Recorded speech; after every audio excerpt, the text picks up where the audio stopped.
Coucou tout le monde, je vous retrouve aujourd'hui pour une nouvelle séance collective ensemble, une séance de lecture et de reprogrammation de l'inconscient avec une nouvelle question à laquelle on va jouer le jeu de répondre sous un angle un peu différent de notre raisonnement habituel, puisqu'on va chercher des informations dans la structure même inconsciente de notre question et des personnes qui vont être concernées par cette vidéo. Comment savoir si vous êtes concerné par la vidéo?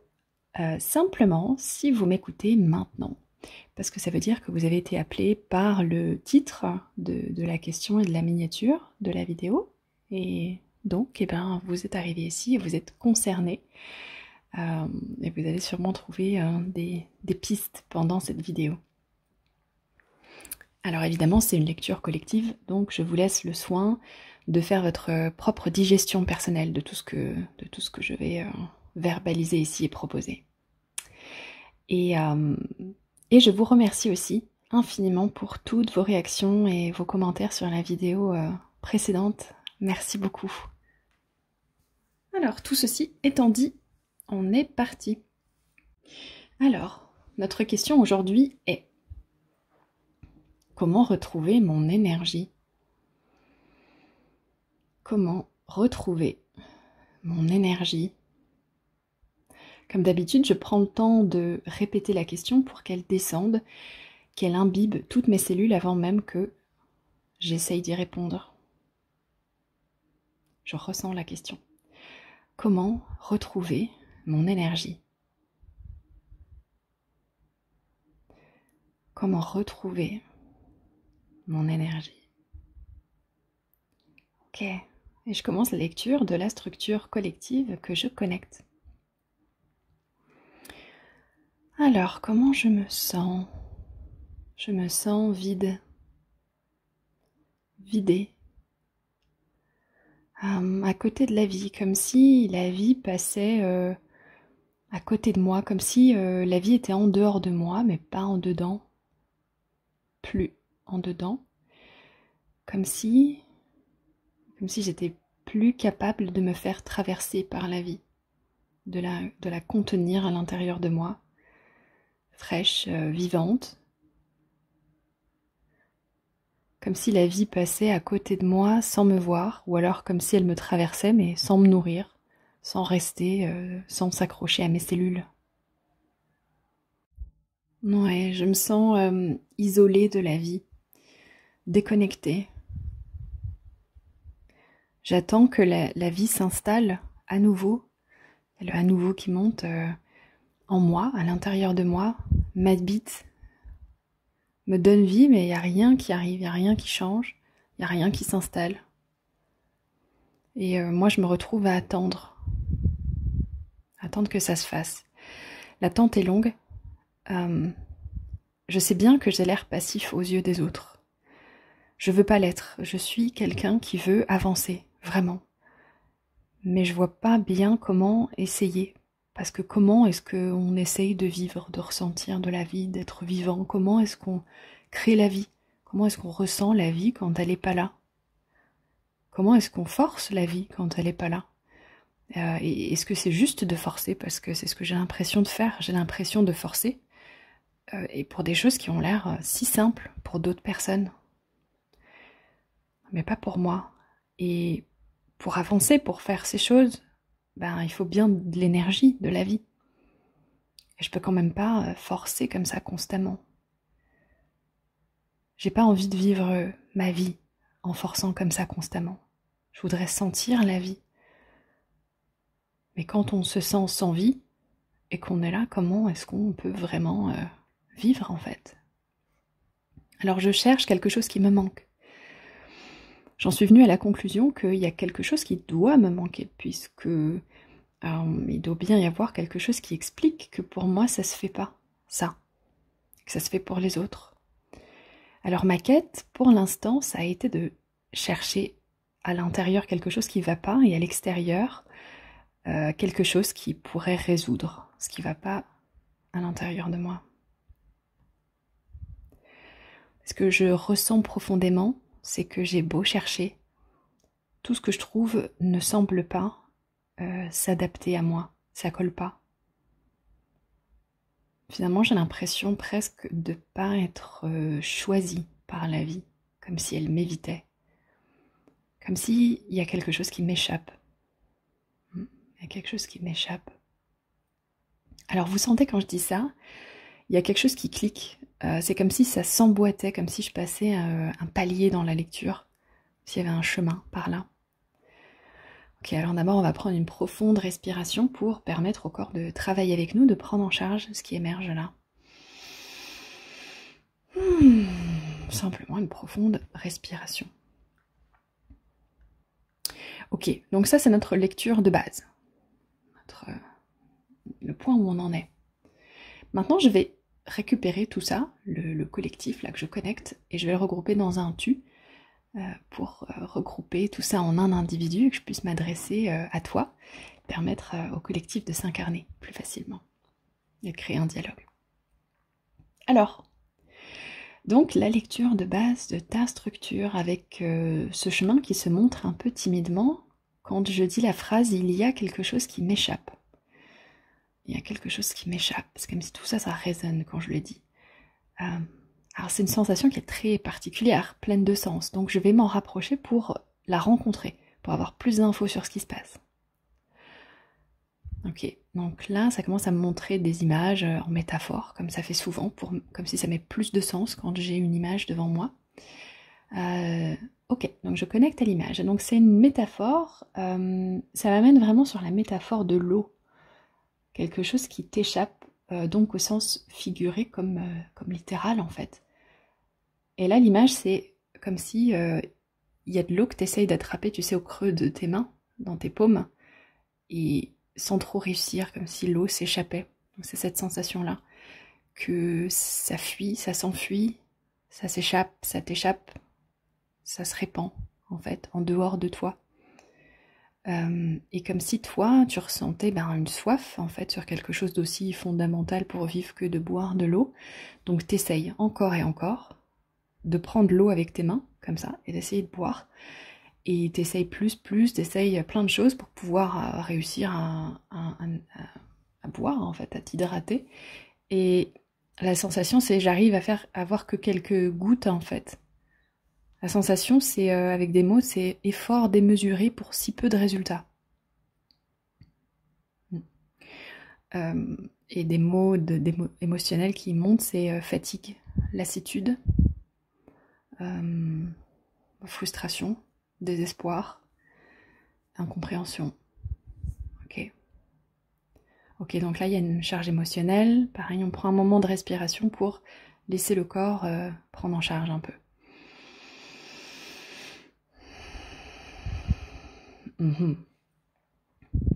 Ok, alors on va aller voir ce qui se vit en dessous de tout ça. Alors je me rapproche de ta structure, j'imagine comme ça que je me rapproche pour avoir plus de définition, plus de pixels dans l'image. Et voir, voilà. Maintenant, qu'est-ce que ça me montre? Alors ça me montre encore une image qui est en lien avec l'eau. Là c'est comme un récipient, alors c'est comme un mug. Tu tiens un mug dans tes mains, avec une matière un peu naturelle, en terre cuite.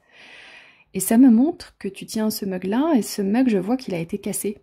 Il y a une fissure, voilà, ça a été cassé, tu l'as réparé, je vois la trace de cassure, mais bon, c'est reformé très bien. Et finalement, la forme, elle est la même. Sauf que le souci, c'est que la forme est là, mais l'étanchéité n'a pas été retrouvée.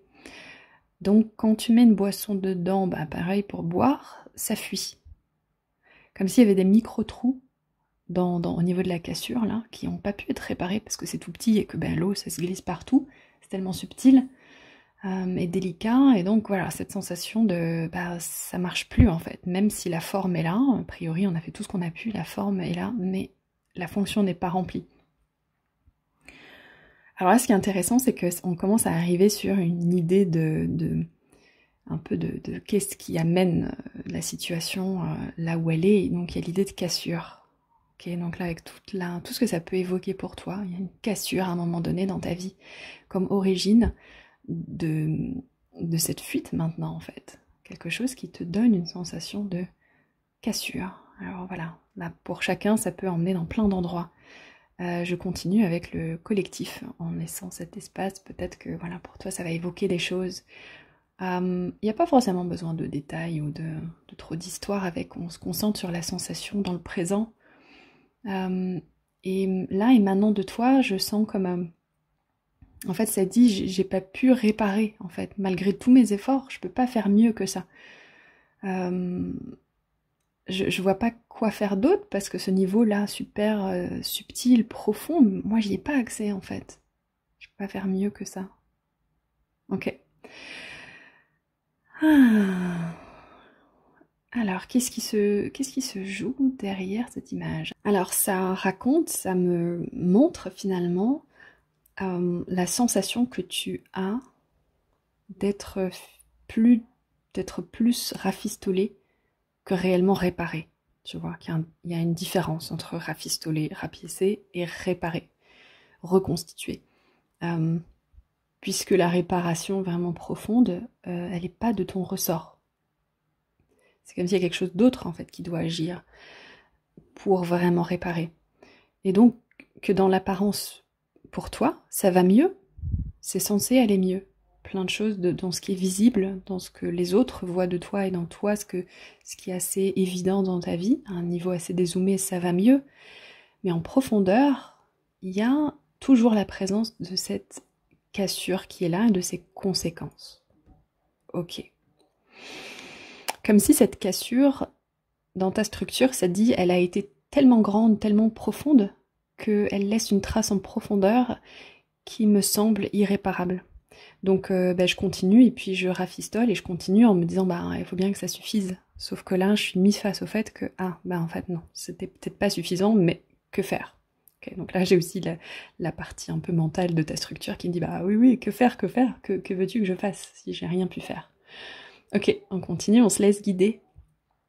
La question un peu qui est posée, c'est quand on a été brisé autant que ça me dit aussi cette intensité-là, quand on a été brisé autant que ça, comment peut-on redevenir comme avant? Le thème de être intact. Comment je peux redevenir intact une fois que j'ai été réparée, une fois que j'ai été cassée et que je me répare, je peux pas redevenir intact. Des choses qui se réparent pas quand on s'est autant cassé.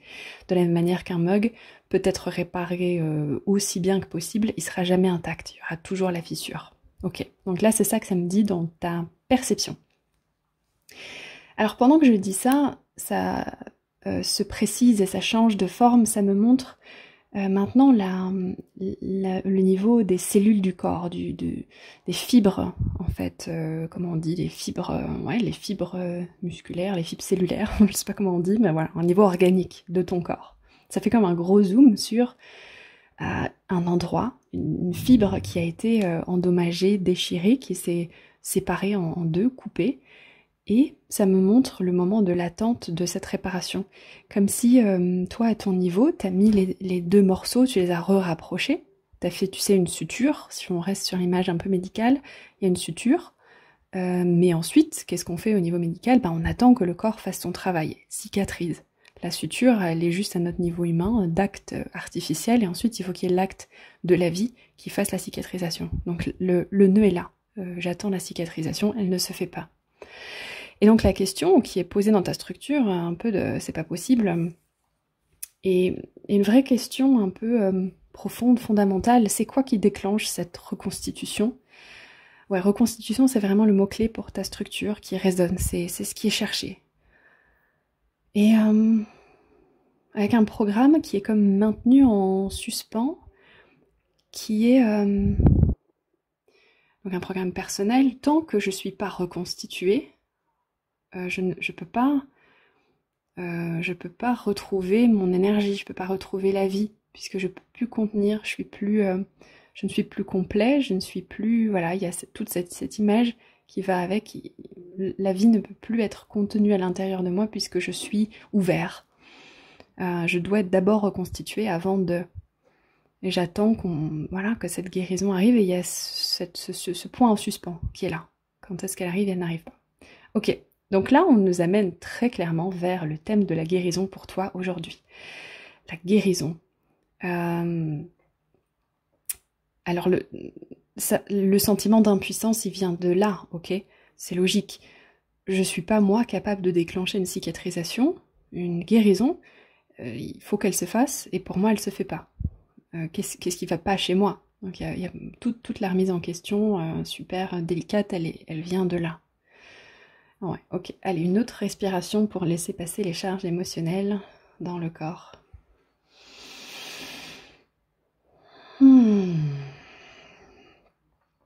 Ok, alors, on va aller voir. Pourquoi dans ton expérience, la guérison ne se fait pas? Comment c'est pour toi? On va aller voir la forme que ça prend, l'histoire que ça raconte.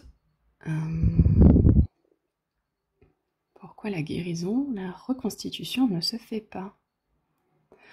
Ben, ce que je fais, c'est que je vais aller directement demander aux fibres là, organiques, tissulaires, cellulaires de ton corps. Pourquoi pas? On peut tout faire dans cet espace. Donc je leur demande. Je leur demande à elles pour voir ce qu'elles répondent. Alors, ok, elles me répondent. C'est rigolo, elles me répondent non, nous on a déjà fait notre travail de réparation. Mais on nous a demandé de nous arrêter là. Ouais, on nous a demandé de nous arrêter là. Ok, ok. Intéressant.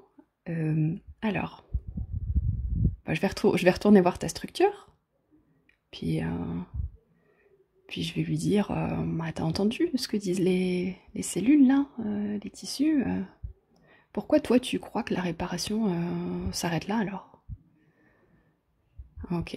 Alors là, il faut que j'écoute un peu subtilement parce que c'est assez murmuré tout ça. Ok, là ce que je sens... Ok, j'ai peur de la guérison.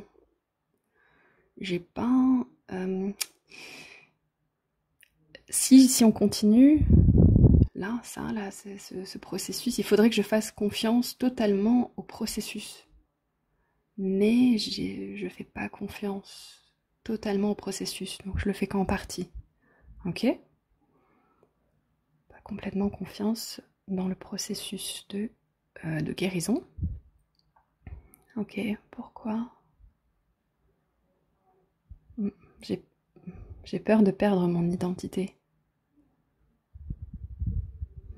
J'ai peur de perdre encore plus que ce que j'ai déjà perdu. Ok, alors ça résonne dans l'énergie. Alors où est-ce qu'on nous emmène? Ah oui. Oui, ok. Ok, on nous amène sur le thème de la guérison. Ok. Ouais. Alors, identité, ok, oui, parce que... Alors, ok, on va verbaliser un peu. Alors, la guérison, pourquoi c'est lié à l'identité et la peur de perdre son identité? Alors, ok, on va visiter ça un peu. La guérison, qu'est-ce que c'est? La guérison, quelque part, c'est un pont, c'est un endroit entre et qui englobe la vie et la mort. Ok, c'est près des deux. Ça utilise les deux, ça fonctionne avec les deux. Si on observe le principe de guérison, ce qui se passe, c'est que il faut qu'il y ait certaines choses qui meurent pour que d'autres puissent naître. Ok, par exemple, au niveau des cellules, c'est comme ça. Alors par exemple, si je guéris un organe, à un niveau dézoomé, je vais dire mon organe a guéri. Mais si je zoome, si je rentre dans le détail, le truc c'est combien de cellules ont dû mourir pour que mon organe se renouvelle, que mon organe guérisse.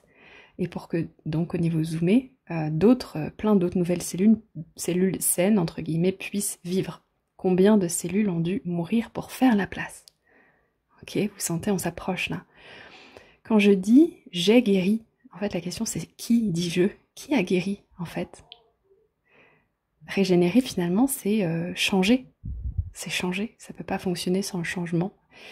C'est devenir autre chose que ce qui était. Et si dans ce processus, si on pense aux cellules qui sont en train de mourir, quand on guérit, guérir ça devient assez terrible en fait pour elle. Pour elle, c'est perçu autrement.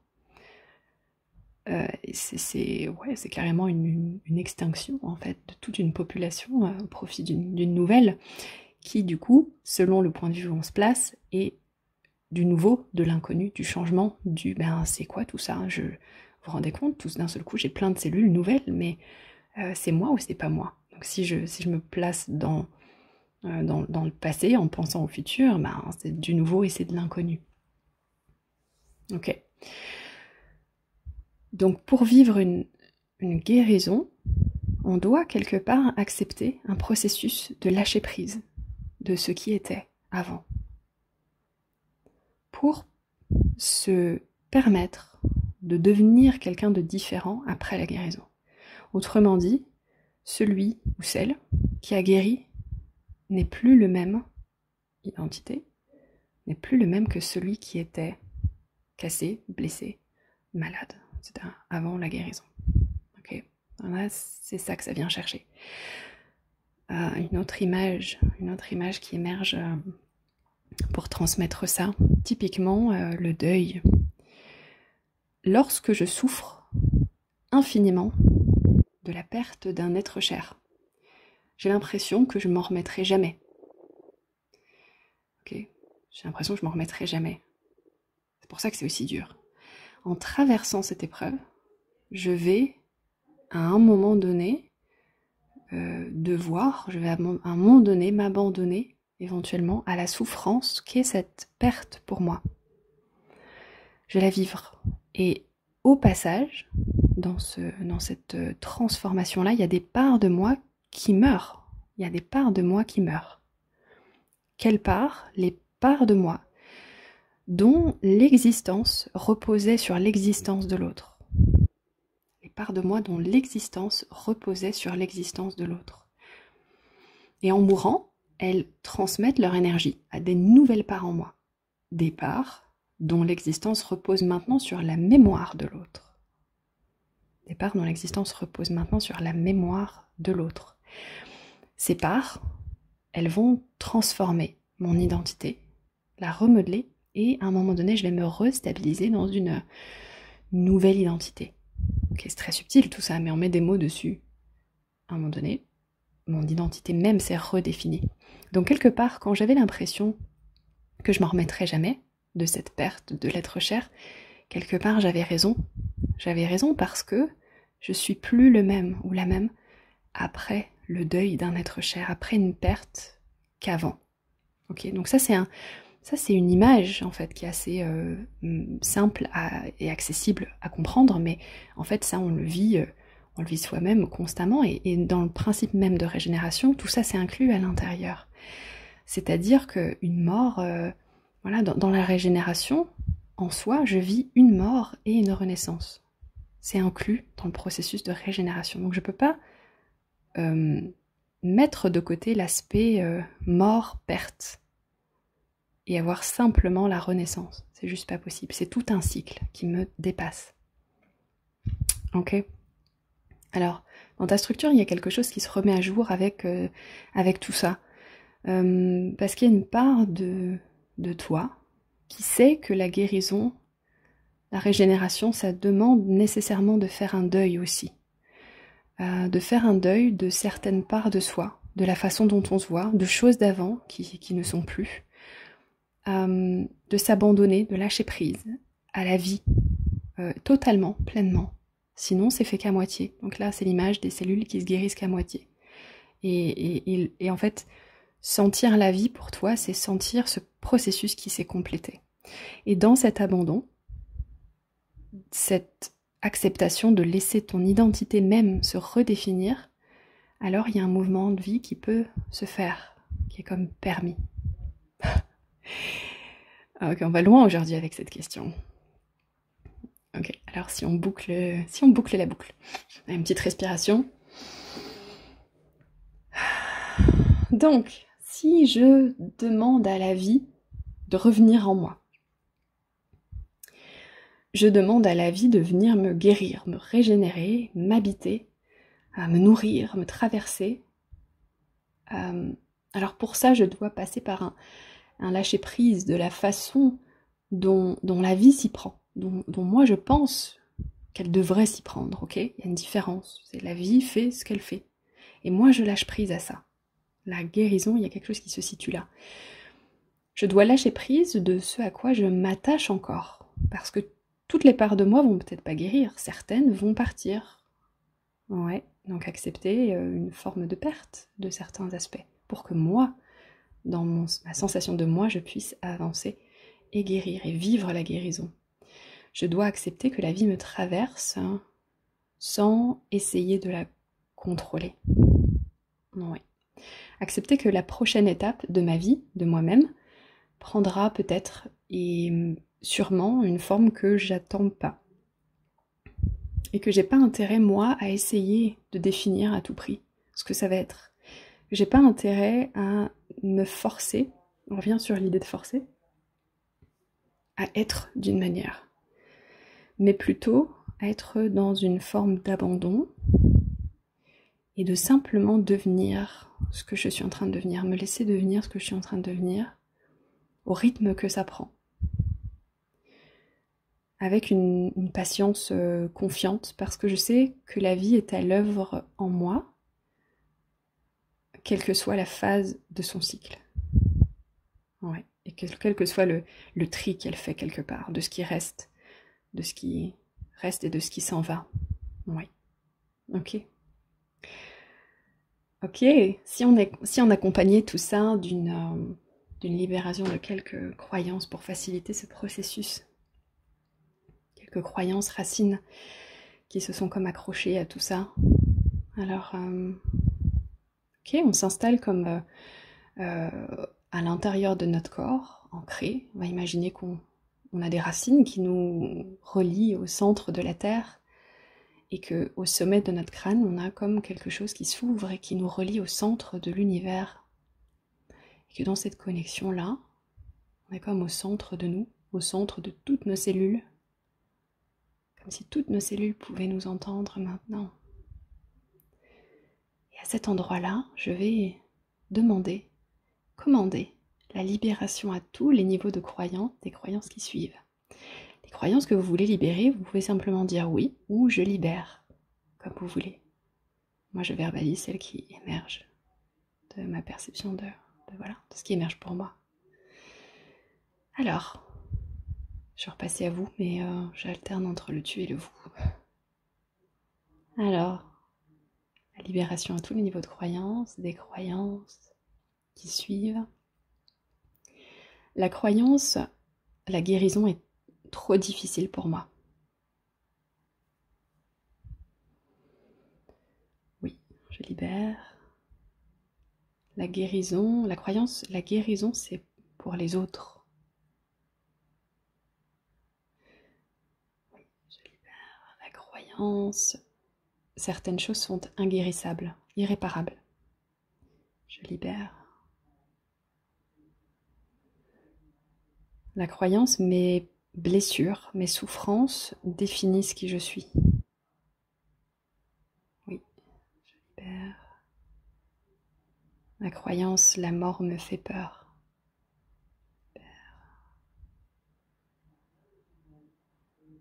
La croyance, la mort est une menace à la vie. Je libère. La croyance, je doute de la guérison. Oui. La croyance, je doute de mes capacités à guérir.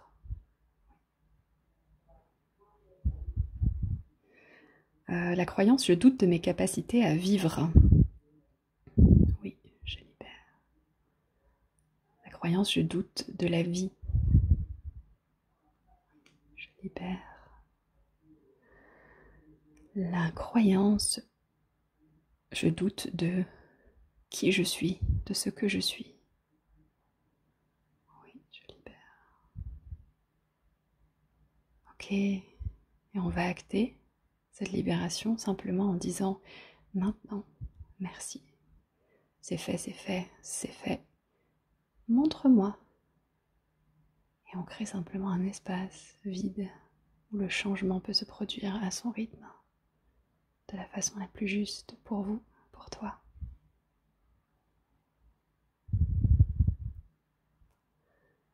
Pour accompagner une reprogrammation, un petit coup de pouce positif, on va commander le téléchargement des croyances les plus optimales pour toi aujourd'hui, pour ton épanouissement, à tous les niveaux de croyances, en remplacement des croyances qui ont été libérées. Et on va dire, je télécharge maintenant, pareil, vous dites oui si vous voulez télécharger. On télécharge maintenant la croyance, je sais guérir. Oui. Je sais comment guérir. Oui. La guérison est un processus naturel. Je n'ai pas besoin ni de le provoquer, ni de le comprendre pour qu'il se fasse. Oui. Je fais confiance au processus de guérison. Je sais comment faire confiance au processus de guérison. Je permets à la guérison de se faire en moi de la manière la plus juste et optimale. Oui. Je permets à la guérison de se faire en moi à son propre rythme. Oui. Je sais qui je suis, au-delà de mes blessures et de mes souffrances. Oui. Je sais comment être qui je suis, au-delà de mes blessures et de mes souffrances. Oui. Je fais confiance au processus de vie à l'œuvre en moi. Oui. J'accepte le processus de mort de la manière la plus juste et optimale pour moi. Oui.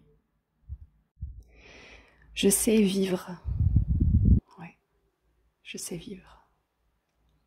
Je sais comment vivre. Oui. Et on ajoute, pour acter à l'intérieur de nous, que c'est fait maintenant. Merci. C'est fait, c'est fait, c'est fait. Montre-moi. Et pareil, on laisse un grand et beau silence profond après, d'observation, pour laisser toute la restructuration se faire autour d'un nouveau référentiel. Oui. Et je vais te laisser à cet endroit pour cette séance et je vais redissocier notre tu en vous et je vais vous remercier à nouveau pour votre présence à cette séance. Merci d'avoir été avec moi. J'espère que voilà, cette séance, cette vidéo vous inspire de la manière la plus juste pour vous. Merci aussi de m'offrir, si vous avez aimé la vidéo, une réaction, un commentaire, de vous abonner pour soutenir mon travail. Et je vous souhaite un beau chemin, une belle régénération et de belles énergies pour vous accompagner. Et je vous dis à très bientôt dans une nouvelle vidéo.